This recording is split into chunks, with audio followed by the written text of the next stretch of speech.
Hello friend, I'm Anu and welcome back to my 33 days 48 day. তো আজকে সকালে ব্রেকফাস্টে এখানে বাটার আর বিস্কিট খেয়ে নিয়েছিলাম। তারপর শাওয়ার কমপ্লিট করে একটু বাইরের দিকে ঘোরাঘুরি করছিলাম, তো দেখলাম মা লাঞ্চও দিয়ে দিয়েছে। আর লাঞ্চে মা আজকে অনেক কিছুই করেছিল। আর ডিমটা মা এইভাবে পোচ করে করেছিল, কারণ আমার এই পোচ করে খেতে না বেশি ভালো লাগে, কারণ এটার ভেতরে কুসুমটা বেশ ভালো লাগে। তাছাড়া আমি ডিম অতটা পছন্দ করি না, মানে ভালো লাগে না খেতে। তো যাই হোক, বিকেলে তো এখানে রেডি হয়ে নিয়েছি এআই এর ব্যাপারটা কি করে জানলো? ওটা তুমি কি করে জানলে? এআই এর সাথে কথা বলো তুমি? হ্যাঁ, পড়া শেষ হলে আমার বাড়ি কি কথা বলো এআই এর সাথে? শোনো, ওই যে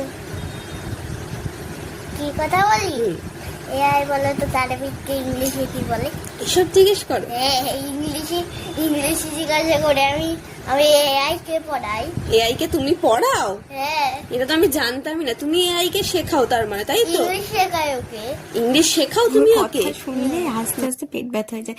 তো যাই হোক, বাড়ি এসে এখানে একটু মিষ্টি খেয়ে নিয়েছিলাম, দেন মায়ের সাথে একটু বেরিয়েছিলাম বাজারে। তো আসার সময় একটু চিকেন পকোড়া কিনে নিয়েছিলাম, বাট যেখান থেকে এনেছি সাজিরাটের দোকান থেকে, খুব বাজে একদম। আর রাতের ডিনারে তো মা এখানে ট্যাংরা মাছ ছিল আর ডিম দিয়ে দিয়েছিল। রাতে ঘুমানোর সময় কিছু একটা খেতে ইচ্ছে করছিল, তো এখানে একটু বাদাম খাচ্ছিলাম বসে বসে।